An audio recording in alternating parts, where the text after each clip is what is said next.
সঙ্গীন প্রণয় শক্তি, লিখনীতে সুরাইয়া রাফা। আজকে থাকছে উপন্যাসটির ৫২তম পর্ব। উপন্যাস পাঠে আছি আমি তারিফ। দিনের দ্বিপ্রহর চলমান, দুপুরের ভাত ঘুমে বিভোর পুরো মহল্লা। আকাশের ধূসর মেঘটুকু ধীরে ধীরে কেটে গিয়ে তীক্ষ্ণ সূর্যকিরণে ছেয়ে গিয়েছে কৃতিকুঞ্জ। পুরো গলি ফাঁকা, সেই সাথে ফাঁকা পড়ে আছে সুবিশাল বাড়ির লনটাও। এই তো মাস দেড়েক আগেও কৃতিকের বন্ধুদের হৈহুল্লোড় আর কথার বহরে সর্বক্ষণ জমজমাট হয়ে উৎসব মুখর পরিবেশে ঘিরে থাকত বাড়িটায়। দিঘির পাড়ের বৈঠকখানায় বিকেল হলে বসত ছায়ের আসর। অথচ মাত্র এই কয়েকদিনের ব্যবধানে সব আনন্দ উল্লাস কেমন ফিকে হয়ে গেল। বাড়িটা সেই আগের ভুতুড়ে বাড়ির মতোই ঝিনঝিন করছে এখন। চারিদিকে কেউ নেই গন্ধটা মারাত্মক পীড়া দিচ্ছে আজকাল। আর এখন এই মুহূর্তে যা সবচেয়ে বেশি পীড়া দিচ্ছে তা হলো ক্রন্দনরত অরুর চিৎকার। ওর কান্নার আওয়াজ মহলের চার দেওয়ালে বাড়ি খেয়ে ক্রমাগত প্রতিধ্বনিত হচ্ছে কর্ণকুহরে, যা আরও বেশি ব্যথাতুর শোনাচ্ছে। আজ থেকে বছরখানিক আগেও কি কেউ জানতো যে অরু নিজের বিলেতবাসী সৎ ভাইয়ের জন্য এভাবে আর্তনাদ করবে কোনোদিন? না, জানতো না। অরু নিজেও হয়তো জানতো না, কোনোদিন কল্পনাও করেনি। অথচ সময় ওকে কোথা থেকে কোথায় নিয়ে এলো। সবচেয়ে অপছন্দের আর বিরক্তিকর সেই ভাইয়াটার জন্য অরুর এখন কষ্টে দুঃখে জান বেরিয়ে যাচ্ছে। মনে হচ্ছে চোখের সামনে দুনিয়াটা দুলছে, মানসপটে ভেসে উঠছে শুধু একটা মুখ, একজোড়া ঘোর লাগানো চোখ। নাকে এসে স্পর্শ করছে একটা পছন্দের সুঘ্রাণ, আর কর্ণকুহরে বাড়ি খাচ্ছে গাঢ় গলার আওয়াজে ডাকা একটা মাত্র শব্দ, তুই আমার হার্টবিট। গত ১ মাস ধরে মানুষটার উপর দিয়ে কি গিয়েছে কে জানে। আচ্ছা, কতটা আঘাত পেয়েছেন উনি? আগের বারও তো মাথায় আঘাত পেয়ে হসপিটালে ভর্তি হতে হয়েছিল, এখন আবারও। এই ১ মাসে কি একবারও অরুর কথা মনে পড়েছিল চেতনাহীন কৃতিকের? সব কিছু কবে আবার আগের মতো হবে? আচ্ছা, কৃতিক আদৌ বাঁচবে তো? নিজের মনে পায়তারা করে বেড়ানো হাজারো অনিশ্চিত প্রশ্নের জালে জড়িয়ে গিয়ে ক্রমশ কেঁদে চলেছে অরু। ওর ভালো লাগছে না, দম বন্ধ হয়ে আসছে। মুখের সমগ্র ছড়িয়ে পড়েছে নিমের মতো তেতো স্বাদ। গলাটা শুকিয়ে কাঠ, চোখের দৃষ্টি অস্পষ্ট আর ঝাপসা। দেখে মনে হচ্ছে এখনই মূর্ছা যাবে মেয়েটা। ওদিকে অরুর এহেন আর্তনাদ শুনে উপর থেকে ছুটে আসেন আজমেরি শেখ আর জাহানারা। অনু ডাইনিংয়ে খাবার পরিবেশন করছিল। ছোট বোনকে হঠাৎ এভাবে ভেঙে ছুঁড়ে পড়ে কাঁদতে দেখে ও দৌড়ে আসে হলে। তড়িঘড়ি করে হাঁটু ভেঙে বসে দুহাতে আগলে ধরে অরুকে। অনু অরুকে ধরে রেখেছে। ব্যাপার বোধগম্য হতেই তৎক্ষণাৎ শরীরের সর্বশক্তি প্রয়োগ করে অনুকে একটা ঝটকা মেরে দূরে সরিয়ে দেয় অরু। অরু সরিয়ে দেওয়া সত্ত্বেও অনু পুনরায় অরুর দিকে এগিয়ে এসে উদ্বিগ্ন কণ্ঠে বলে, অরু বোন আমার, শোন একটু আপার কথাটা। অনু আবারও অরুকে ছুঁতে চাইলে অরু হাতে ভর করে দূরে সরে গিয়ে ঝাঝালো গলায় বলে, একদম ছুবি না আমায়, তোরা সবাই মিথ্যেবাদী। অনু আকুতি ভরা কণ্ঠে ফুঁপিয়ে উঠে বলল, শোন একটু। অনুর কথার পাছে অরু কাঁদতে কাঁদতে বলল, কি শুনবো? আবার কি গল্প শোনাবে তোরা আমাকে? আমার স্বামী মারা যাচ্ছে আপা। গত ১ মাস ধরে অপারেশন থিয়েটারের কামরায় দিন রাত অতিবাহিত করছে, অথচ আমি কিছুই জানি না। উল্টো তোরা আমাকে দিনের পর দিন এটা বুঝিয়ে এসেছিস আমার জায়ান্ট কৃতিক আমার সাথে কথাই বলতে চায় না, আমার সাথে দূরত্ব বাড়াতে চায় বলে আমাকে রেখে ইউএসএ ফিরে গিয়েছে। কেন আপা, কেন তোরা আমার সুন্দর অনুভূতিগুলোকে এভাবে পায়ে ফিসে ফেললি বল? শুধু তো ভালোই বেসেছি, অন্যায় তো করিনি। অরুর এত অভিযোগের পাছে অনু ঠুকরে কেঁদে উঠল। কাঁদতে কাঁদতে নাক টেনে বলল, আমার কথাটা তো একটু শোন। অরুর মাথা ঠিক নেই। এই মুহূর্তে হৃদয় আর মস্তিষ্ক জুড়ে ঘুরপাক খাচ্ছে শুধুই জায়ান্ট কৃতিক। এছাড়া আর কোনো কিছু শোনার অবস্থাতে নেইও। তাই অনুর কান্নাকাটিকে খুব একটা গুরুত্ব না দিয়ে টলতে টলতে হলরুম ত্যাগ করে অরু। হেলে দুলে সিঁড়ি ভেঙে উপরে উঠতে উঠতে ধরা গলায় বলে, সবাই ঠকিয়েছে আমায়, আমার আপাও। অরু ধীর পায়ে চলে যাচ্ছে। আজমেরি শেখ সেদিকে তাকিয়ে শান্ত নির্জীব গলায় বললেন, কেউ ঠকায়নি তোমাকে, বরং বাঁচিয়েছে। মায়ের কথায় তাচ্ছিল্যের হাসি হেসে রুমে ঢুকে ধাপ করে দরজা লাগিয়ে দিল অরু। গভীর রাতে ফিকফিক করে দরজার পাসওয়ার্ড খোলার আওয়াজে আচমকা তন্দ্রা ছুটে গেল নীলিমার। তবে তীব্র জ্বরের দাবদাহে ঝাপসা চোখ দুটো খুলে রাখা যাচ্ছে না মোটেই। মাথাটা ঝিমঝিম করছে। মাতাল মানুষের মতোই এক মনে বিড়বিড় করে যাচ্ছে নীলিমা। কোথায় আছে, কি করছে, কেন করছে, কিছুই বোধগম্য নয় ওর। শুধু মনে হচ্ছে খোলা আকাশের শূন্যতায় আপন মনে গা ভাসাচ্ছে ও। একটু পর রুমে এসে হাজির হলো সায়র, হাতে একটা খাবারের পার্সেল। চোখ মুখ বিষণ্ণ, দেখেই বোঝা যাচ্ছে বাইরে থেকে ফিরেছে মাত্র। রুমের ভেতরে প্রবেশ করে জ্বরে কাতরাতে থাকা নীলিমাকে দেখে বুক ছিঁড়ে একটা দীর্ঘশ্বাস বেরিয়ে এলো সায়রের। গত 1.5 মাস ধরে ওদের 4 জনের দিন আর রাত সমান হয়ে গিয়েছে। কখনো লস অ্যাঞ্জেলস তো কখনো সান ফ্রান্সিসকো। মোট কথা প্রাইভেট জেটে এক প্রকার ডেইলি প্যাসেঞ্জারি করেছে ওরা 4 জন। তবুও আজ এতগুলো দিন পর একটু স্বস্তিতে বাড়ি ফিরেছিল সায়র। কারণ কৃতিকের জ্ঞান ফিরেছে আজ সকালেই। যেখানে ওর বাঁচার সম্ভাবনাই ক্ষীণ ছিল, ইন্ডিয়ান ডক্টররা প্রাথমিক চিকিৎসা দিয়ে হাল ছেড়ে দিয়েছিল, সেখানে ওরা 3 জন বন্ধু হাল ছাড়েনি কখনো।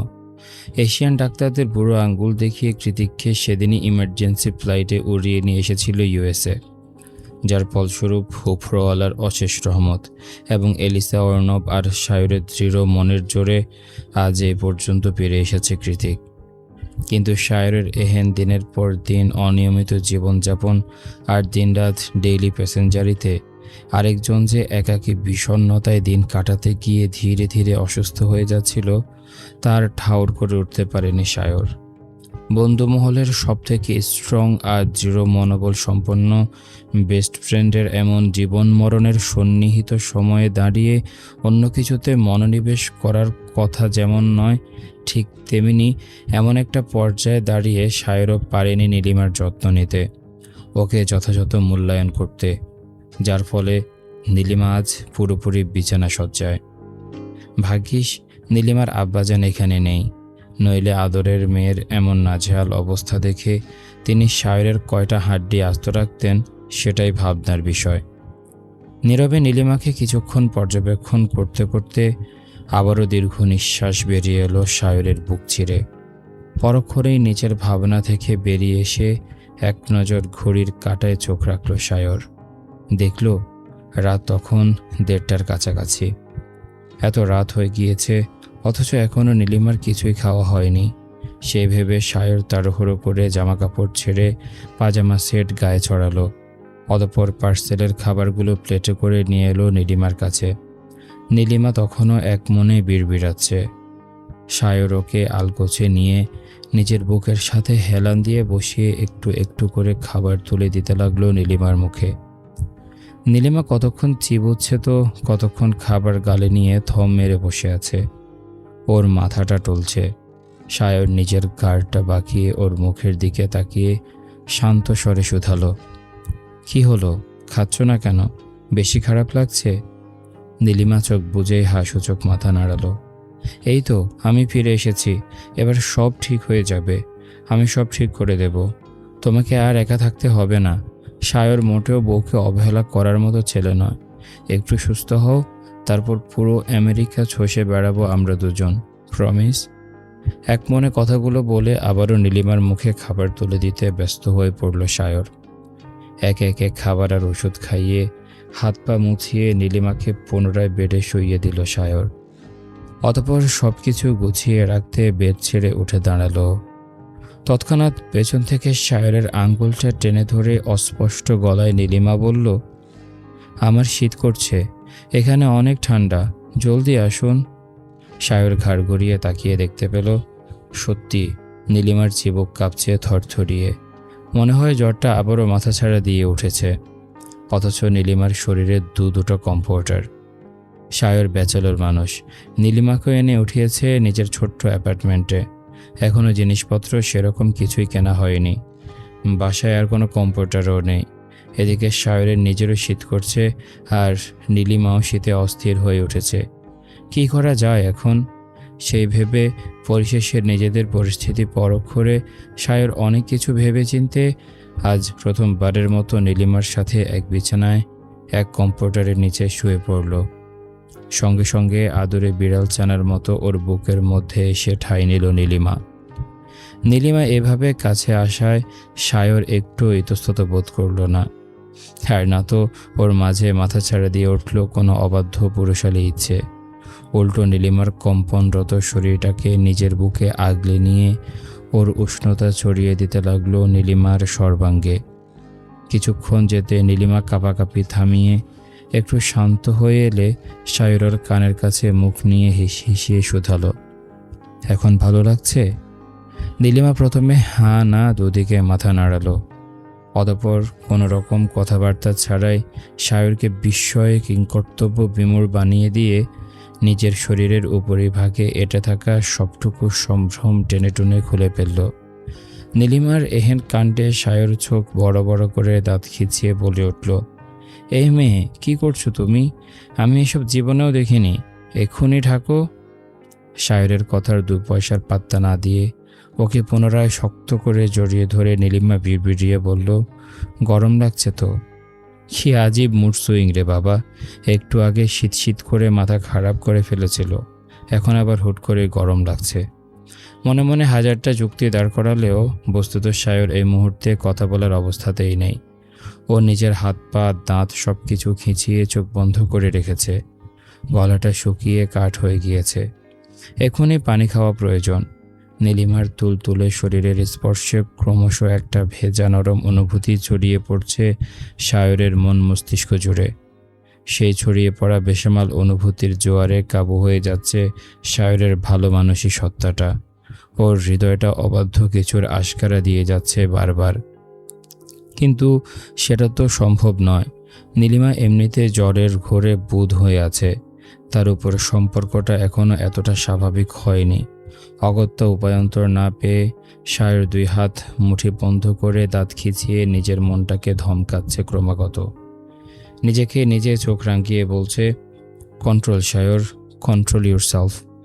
তুই হলি জেন্টলম্যান, তুই কেন জেকের মতো অধৈর্য হয়ে যাচ্ছিস?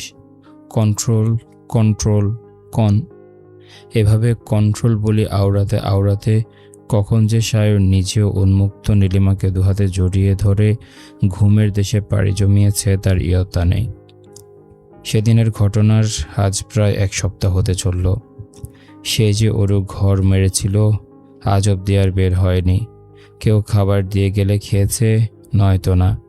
এর মাঝে অনু অনেকবার এসেছিল ওরুর সাথে একটু কথা বলতে, কিন্তু প্রত্যেকবারই দরজার বাইরে থেকে ফিরে যেতে হয়েছে ওকে।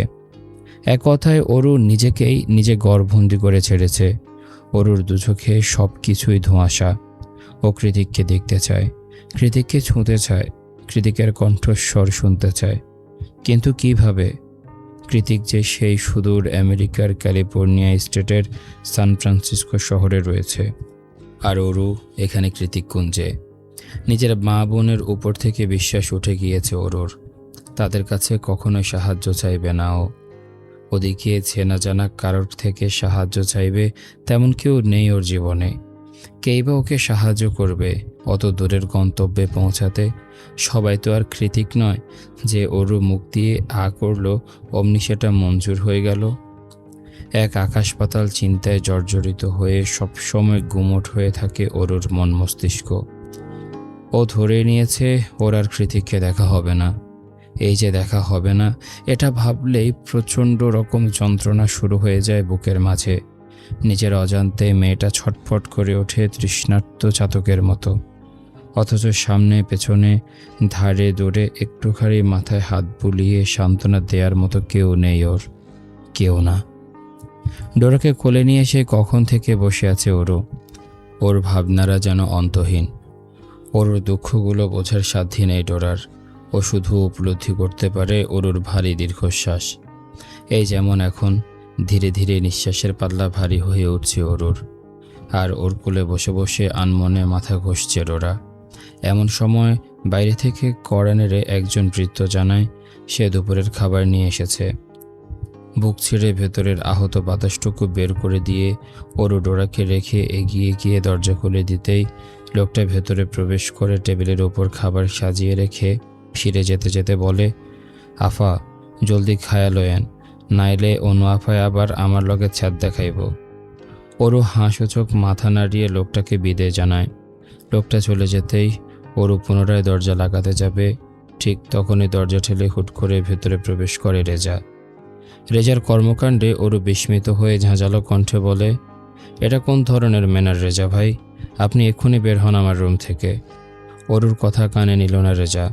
সে এগিয়ে গিয়ে ডিভানে পায়ের উপর পা তুলে বসে কৌতুক হাসি দিয়ে বলল, তোর সৎ ভাই ওরপেন নাগর জায়ান প্রতীক সে তো দেশে নেই। শুধু তাই নয়, বিদেশ থেকেও এখানে এসে আমাকে মারার ক্ষমতা এখন আর তার নেই। তবুও এত তেজ কোথায় পাচ্ছিস? রেজার কথায় মস্তিষ্কটা মুহূর্তেই টকবগিয়ে উঠল অরুর। ও দু কদম এগিয়ে গিয়ে রেজার মুখোমুখি হয়ে দাঁড়িয়ে ওর দিকে তুলে বলল, আপনি এখন যেখানে পায়ে পা তুলে বসে আছেন সেই গদিটাও ওনার টাকায় কেনা। তাই ভালোই ভালোই বলছি, মুখ সামলে কথা বলুন। আপনার সাহস হলো কি করে আমার রুমে আসার? অরুর কথা শেষ হতে রেজা ওর আঙ্গুলটা ধরে হ্যাচকা টান দিয়ে অরুকেও ডিভানে বসিয়ে দিল।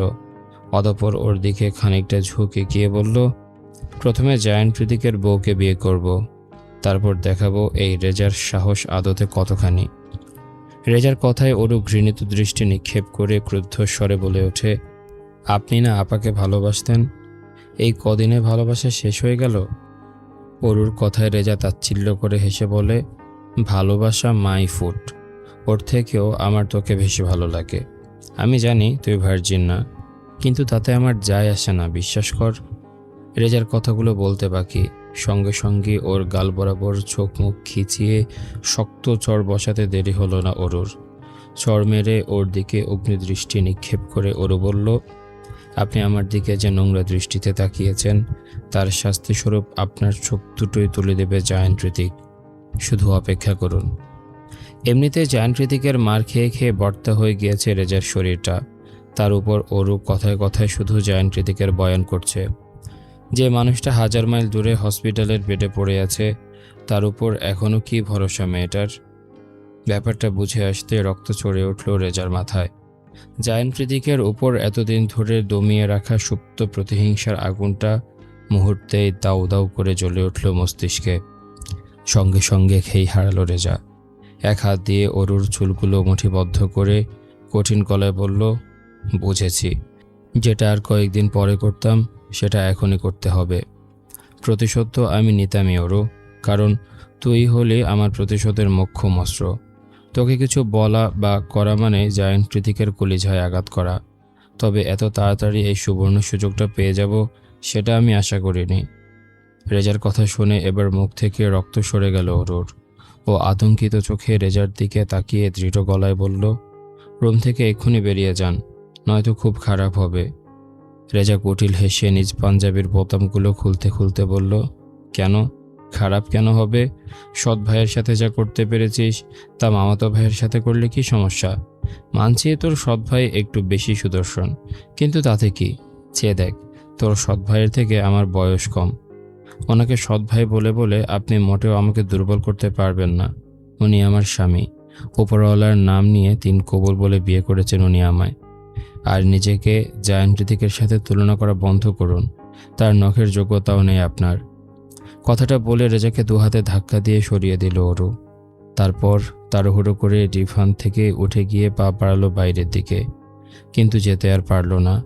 তার আগে ওর টপসের কলারটা শক্ত করে টেনে ধরল রেজা। এক টানে অরুকে নিজের কাছে এনে দাঁড় করিয়ে ওর দিকে চোখ রাঙানো দৃষ্টিপাত করে বলল, আমার হাত যে ঠিক কতটা লম্বা তা তুই কল্পনাও করতে পারবি না অরু। তাই ভালোই ভালোই বলছি, চুপচাপ বিছানায় গিয়ে শুয়ে পড়। এবার সত্যি সত্যি ভয় পাচ্ছে অরু। এই মুহূর্তে এরকম একটা বাজে পরিস্থিতিতে পড়ে ওর অন্তরাত্মা থরথরিয়ে কাঁপছে। এতটা সাহস দেখিয়েও রেজাকে দবানো যাচ্ছে না মোটেই। সেই ভেবে অপারগ অরু এবার সত্যি সত্যি ঠোঁট ভেঙে কেঁদে উঠল। রেজার থেকে নিজেকে ছাড়ানোর বৃথা চেষ্টা করতে করতে বলল, ছেড়ে দিন, ভালো হবে না একদম। এই পাপের চরম শাস্তি পাবেন আপনি। যখন এর পাপ তখন দেখা যাবে, এখন এনজয় করি, কি বলিস? ক্রূর হেসে কথাটা বলে রেজা যখনই অরুর কাছাকাছি আসতে উদ্যত হয়, ঠিক তখনই ওর গাল বরাবর আছড়ে পড়ে একটা শক্তপোক্ত হাতের চপেটাঘাত। ভীষণ জোরে থাপ্পড় খেয়ে টাল সামলাতে না পেরে 2 কদম পিছিয়ে যায় রেজা। সঙ্গে সঙ্গে ওর অন্য গালে আবারও চড় বসিয়ে দিল আগন্তুক। থাপ্পড় খেয়ে রেজা ধরাশয়ী হয়ে তাড়াহুড়ো করে রুম ত্যাগ করল।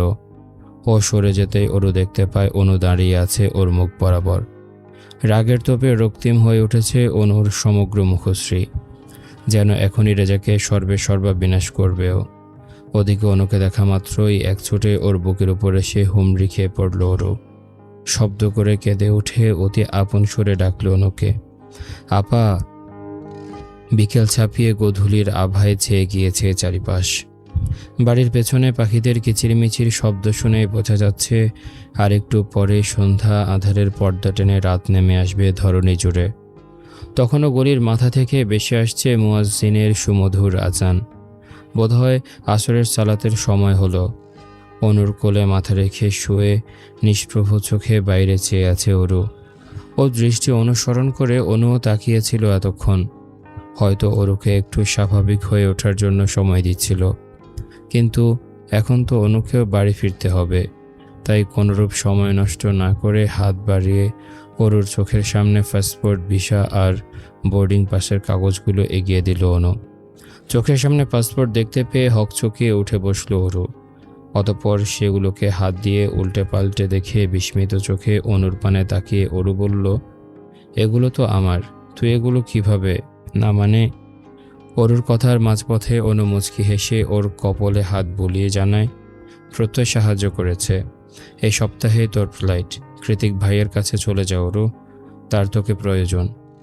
অরু ছলছল চোখে একবার কাগজগুলোর দিকে তো একবার অনুর দিকে তাকাচ্ছে। কোনো মতে গলার মাঝে কান্নাটা আটকে রেখে অবিশ্বাসের সুরে ও বলে উঠল, আপা, তুই জোগাড় করেছিস সেগুলো? কিন্তু তুই তো। অনু এবার টান মেরে অরুকে বুকের মাঝে নিয়ে ওর পিঠে হাত বুলিয়ে বলে, আমি জানি তুই খালি মুখে আমার কোনো কথাই শুনতে রাজি না, তাই ভাবলাম অপরাধ যেহেতু করেছি প্রায়শ্চিত্তটাও আমিই করি। কিন্তু তুই বল, কৃতিক ভাইয়ার অমন অবস্থা শুনলে তুই আদৌ ঠিক থাকতে পারতিস? অরু মাথা তুলে অনুর চোখে চোখ রেখে শুধালো, কি হয়েছিল আপা? অনু বলে, কৃতিক ভাইয়ার এর আগেও নাকি অ্যাক্সিডেন্ট হয়েছিল ইউএসএতে বসে। তখনই ওনার ব্রেন সেলসগুলো আহত ছিল, রক্ত জমেছিল অনেক দিন ধরে। আর দ্বিতীয়বার সেই একই জায়গায় আঘাতপ্রাপ্ত হওয়ায় ওনার আর বাঁচার সম্ভাবনা ছিল না। এমনকি তোর যখন জ্ঞান ফিরল তখনও কৃতিক ভাইয়ের অবস্থা ছিল বেশ ক্রিটিক্যাল। ওনাকে লাইফ সাপোর্টে রাখা হয়েছিল অনেক দিন। আর তখন তো তুইও অসুস্থ ছিলি। এমন একটা সময়ে যদি তোকে এসব জানাতাম, তুই ঠিক থাকতিস বল? কৃতিকের বিগত 1.5-2 মাসের কন্ডিশন শুনে অরুর কাঁদতে কাঁদতে হেঁচকি উঠে গিয়েছে। শ্বাস টেনে তুলতে পারছে না মেয়েটা। তবু অস্পষ্ট আওয়াজে অনুকে বলল, আপা, এসব কি বলছিস তুই? উনি এতটা কষ্ট কিভাবে সহ্য করেছেন? আমাকে কেন নেওয়া হলো না ওনার সাথে? অনু ফোঁস করে একটা দীর্ঘশ্বাস ছেড়ে বলল, ওনার বন্ধুরা নিতে চেয়েছিল তোকে, কিন্তু মা যেতে দেয়নি। তাছাড়া এমন একটা পরিস্থিতিতে যে কারোরই কথা বাড়ানোর উপায় ছিল না। ওরও কাঁদছে খুব। অনু ওর মাথায় হাত বুলিয়ে পুনরায় বলল, এখনও আপার ওপর রাগ করে থাকবি? ওরও অকস্মাৎ অনুকে জড়িয়ে ধরে কাঁদতে কাঁদতে এদিক ওদিক না সূচক মাথা নাড়িয়ে বলল, একটুও না, তুই বেস্ট আপা, তোর মতো আপা দুটো নেই। তুই আমার মা হলি না কেন বলতো? অরুর ক্রন্দনরত কথার পাছে অনু শুধু মিষ্টি করে হাসল। তারপর হাসতে হাসতে বলল, ইউএসএতে ফিরে আমার স্বামীটাকে কান ধরে প্লেনে তুলে দিবি, মনে থাকে জানো। তোর স্বামীর সেবা করতে করতে আমার স্বামীটা শুকিয়ে গেল বোধ হয়। অনুর কথা শুনে অরু এবার কাঁদতে কাঁদতে ফিক করে হেসে দিল। আজ কতগুলো দিন বাদে অরু একটু হাসল। কালো মেঘের বর্বরতা ছাপিয়ে মেঘের চাদর বেদ করে একটুখানি আলোকছটা উকি দেওয়ার মতোই অরুর একটুখানি হাসিতে মুহূর্তে প্রফুল্লতা সজীব হয়ে উঠল অনুর হৃদয় মন সব কিছু। অবশেষে নিজেই নিজেকে বাহবা দিয়ে মনে মনে আওড়ালো অনু, আমি আপা হিসেবে অতটাও খারাপ নই। নদীর স্রোতের মতোই সময় বয়ে যায়। বহমান সময়ের স্রোতে গা ভাসিয়ে আজ আবারও জীবনে দ্বিতীয়বারের মতো আমেরিকার মাটিতে পা রাখল ওরু। তবে আজ আর আপার সাথে নয়, বরং একাই এসেছে ওরু। একা এসেছে বললে ভুল হবে, মনের মাঝে অনেকটা সাহস আর আত্মবিশ্বাস ধরে রেখে আসতে হয়েছে ওরুকে। জীবনের কিছু কিছু পরিস্থিতিতে যেমন উপরওয়ালা ছাড়া কেউ পাশে থাকে না, ওরুর জন্য একাকী ইউএসএতে আসাও তেমনই একটা জীবনযুদ্ধ ছিল, যা ওরু অত্যন্ত সাহসিকতার সাথে পার করে এসেছে। আর এখন উবারে করে এগিয়ে যাচ্ছে কৃতিকের সেই নির্জন শহরতলির দিকে, যেখানে ওদের প্রথম প্রেমের সূচনা হয়। যদিও ওরু জানে না কৃতিক আদৌ বাড়িতে নাকি হসপিটালে। এদিকে নতুন কেনা ফোনটাও চার্জের অভাবে বন্ধ হয়ে আছে, প্রত্যয়ের সাথে যোগাযোগ করার উপায়টাও নেই। তবুও বাড়ির পাসওয়ার্ড তো ওরুর জানা, সেই হিসেব মতে এয়ারপোর্ট থেকে বেরিয়ে বাড়ির উদ্দেশ্যে রওনা হয়েছেও। এখনও অনেকটা পথ যাওয়া বাকি। যদিও ওরু আমেরিকাতে, কিন্তু এই মুহূর্তে ওর মনটা পড়ে আছে সুদূর কৃতিককুঞ্জে। কাল আসার আগ মুহূর্তে প্রত্যেকটা ঘটনা মস্তিষ্কে ঘুরপাক খাচ্ছে বারবার। সেসব ভাবতে ভাবতে গাড়ির ব্যাক সিটে ক্লান্ত শরীরটাকে এলিয়ে দিল ওরু। কাল যখন ওরু নিজের ট্রলি সমেত বেরিয়ে যাচ্ছিল, আজমেরি শেখ কেন যেন তখনও নিশ্চুপ ছিলেন। বোধ করি তার দাম্ভিকতা, তার জিদি মানসিকতা কিছুটা হলেও ক্ষীণ হয়ে এসেছে এতদিনে। তবে বিগত কয়েকদিন আগের ঘটনার প্রেক্ষিতে ওরু আর নিশ্চুপ ছিল না। এগিয়ে গিয়ে মায়ের সামনে দাঁড়িয়ে অশ্রুকণা বিসর্জন দিতে দিতে ক্রুদ্ধ গলায় বলেছিল, আমি চলে যাচ্ছি মা, পারলে দোয়া করো, না পারলে প্রয়োজন নেই, তবু একটু শান্তিতে থাকতে দিও। অনেক তো হলো, এবার না হয় আমাকে আমার জীবনটা বুঝে দিতে দাও। মেয়ের কথার পাশে আজমেরি শেখ একটু শব্দটিও করেনি। মায়ের স্থির মূর্তির দিকে দৃষ্টিপাত করে ওরু পুনরায় বলে, যেদিন তুমি তোমার ভাইয়ের পরিবারকে পুরোপুরি ত্যাগ করতে পারবে, সেদিন জানিও আমি চলে আসব। এবারে গভীর গলায় ছোট্ট করে উত্তর দিলেন আজমেরি শেখ, ভালো থেকো। মায়ের মুখ থেকে ভালো থেকো শব্দটা শুনে ওরু কি একটুও কষ্ট পায়নি? পেয়েছে তো, তবে ও সেটা নিছকই আন্তরিকতা ভেবে উড়িয়ে দিল। অতঃপর অনুর কাছে এগিয়ে গিয়ে ডোরাকে অনুর হাতে তুলে দিয়ে বলল, আমার মেয়েটাকে দেখে রাখিস আপা। ডোরার মাথায় হাত বুলিয়ে অনু মৃদু হেসে বলল, তোর মেয়ে? ওরু হাসূচক মাথা নাড়িয়ে জবাব দিল, পিতা মহামান্য জয়ান কৃতিক চৌধুরী আর মাতা মহোদয়া অরোরা জয়ান। হঠাৎ গাড়িতে ব্রেক কষায় সম্ভিত ফিরে পেল ওরু। তন্দ্রা ছুটে গিয়ে হকচকিয়ে উঠে ড্রাইভারকে উদ্দেশ্য করে বলল, হোয়াটস হ্যাপেন? ড্রাইভার জানালো ওরা গন্তব্যে এসে গিয়েছে। কথাটা শোনা মাত্রই ওরুর হৃদস্পন্দন দ্বিগুণ তালে বেড়ে গেল। ও খেয়াল করলো হৃদস্পন্দনের সমান তালে ওর হাত পাগুলো কাঁপছে। খুশিতে নাকি ভয়ে কে জানে। অবশেষে সকল জল্পনা কল্পনার ইতি টেনে অনেকটা সময় নিয়ে শ্বাস প্রশ্বাস স্বাভাবিক করে লম্বা একটা শ্বাস নিয়ে গাড়ি থেকে নামলো ওরু। সন্ধ্যা রাত, তবে ল্যাম্পপোস্টের আলোয় চারিদিক ঝকঝকে পরিষ্কার। সেই পরিষ্কার আলোতেই ওরু স্পষ্ট দেখল এটা কৃতিকের বাড়ি নয়, কিংবা সেই রাস্তাও নয়। তাহলে এটা কোথায়? কথাটা ভাবতেই আতঙ্কে রক্তশূন্য হয়ে গেল ওরুর মুখ চোখ। ও চকিতে পেছনে ঘুরে লোকটাকে কিছু বলতে যাবে, তার আগে দৃশ্যগত হলো কালো জ্যাকেট পরিহিত বয়স্ক গোছের আর একটা লোক। ল্যাম্পপোস্টের আলোয় লোকটার চেহারা স্পষ্ট দেখতে পেয়ে ওরু অস্ফুটে বলে উঠল, বাব।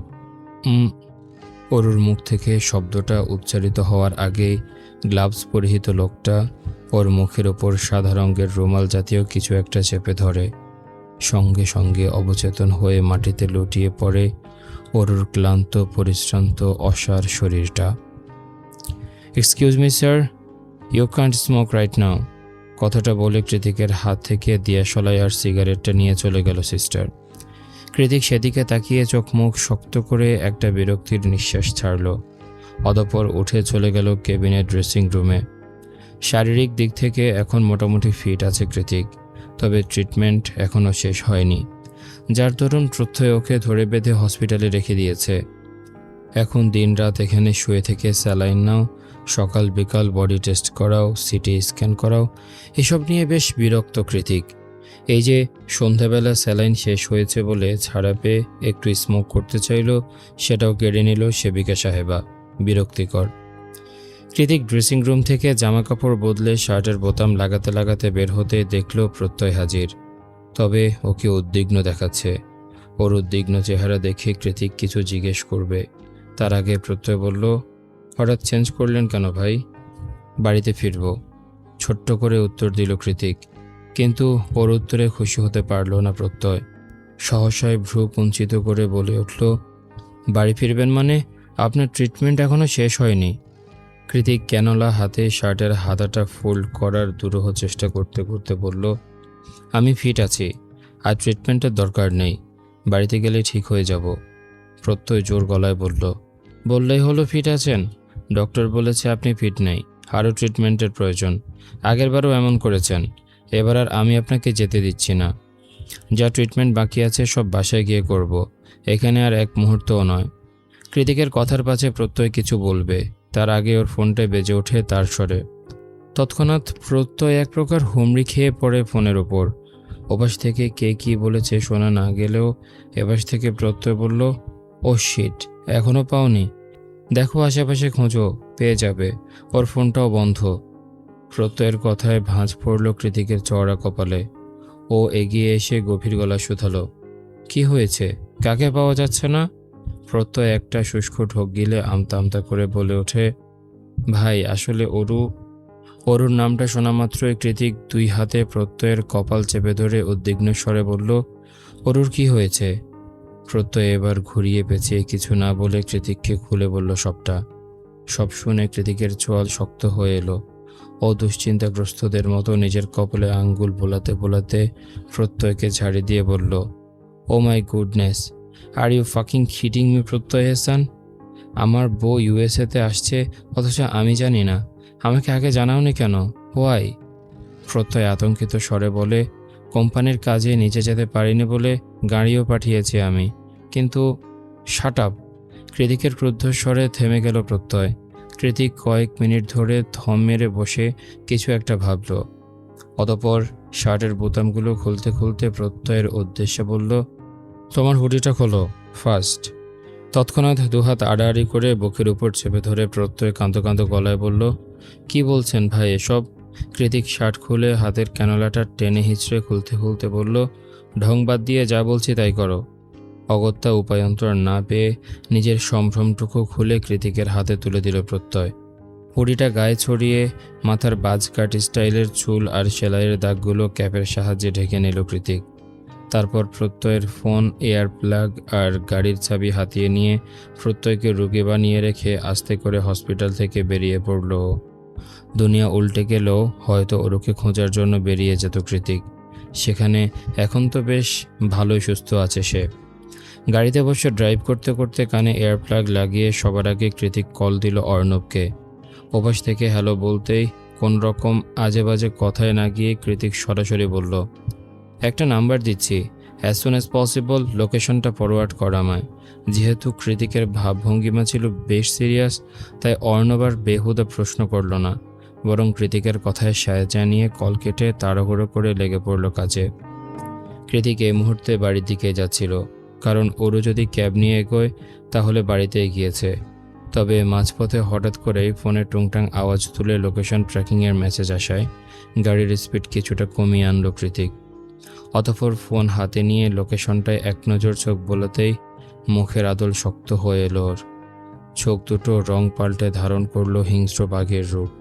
পর মুহূর্তে গাড়ি ঘুরিয়ে রাস্তা বদলে স্পিডোমিটারে 100-র উপর গতি তুলে হুশ করে চোখের আড়াল হয়ে গেল ব্ল্যাক মার্সিডিজ গাড়িটা। এই ছিল আজকের পর্ব। কেমন লেগেছে তোমাদের কমেন্ট করে জানাও। দেখা হচ্ছে পরের পর্বে। ততক্ষণ পর্যন্ত সবাই ভালো থাকো, সুস্থ থাকো। আজকের মতো আমি তারিফ এখানে বিদায় নিচ্ছি। আল্লাহ হাফেজ।